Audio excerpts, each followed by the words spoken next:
Well, Fred Abrahams is the advocacy advisor at the Norwegian Refugee Council, and he joins me from Berlin.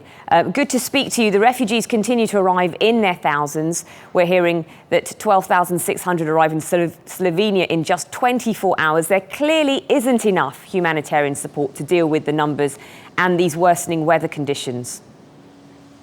Oh, that's correct. I think, Europe is now facing two hurdles. There are two levels of this problem. The first is simply logistics. As your program showed, the states, Greece and in the Balkans, are simply overwhelmed with the numbers of people who are arriving. There is a lack of capacity, and it's very difficult. I sit in Germany, and with all of Germany's organization and bureaucracy, even here, they are overwhelmed with the numbers.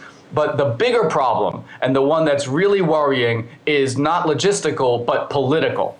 Because until now, some European states have reacted with a real resistance, even a xenophobia towards these new arrivals, and Europe as a whole has not been able to reach a comprehensive solution or to agree among itself, and that's why you see people stuck on the borders between Slovenia, Croatia, and Serbia today, as your reporter just showed us. Well, the refugee crisis continues to be a political football. So what needs to be done to improve the lives of these people? They've left war-torn countries, they've left some of their families, their belongings, and their fate lies in the hands of the bureaucrats. Well, the first step is for Europe's political leaders to realize this is manageable. Look at the numbers. When you compare, about 800,000 people have come to Europe. Compare that to the number of refugees that are in Turkey, that are in Jordan, Lebanon, and other developing states that are bearing the burden of the refugee crisis around the world. And so the numbers that have come to Europe are relatively small for a continent and a political bloc with its economic power. They can and must be able to handle this crisis, but that means overcoming the political divisions and reaching a solution on which everyone can agree. Well, why are they so frightened then? Why are they closing the borders? And is this a knee-jerk reaction? Because we're seeing a domino effect here and people are being penned in.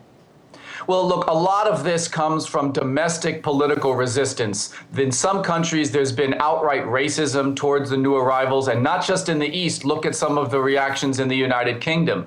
So there are politicians and parties that are playing to the most negative emotions among the people and fostering a sense of fear that they're being overwhelmed. And the numbers simply belie those claims. It's not true. This is a crisis. The numbers are high, but it is something very manageable. Turkey, Jordan, Lebanon have managed it to some extent, to a great extent, not without difficulties, and Europe can too. Okay, Fred Abrahams in Berlin, thank you. Thank you.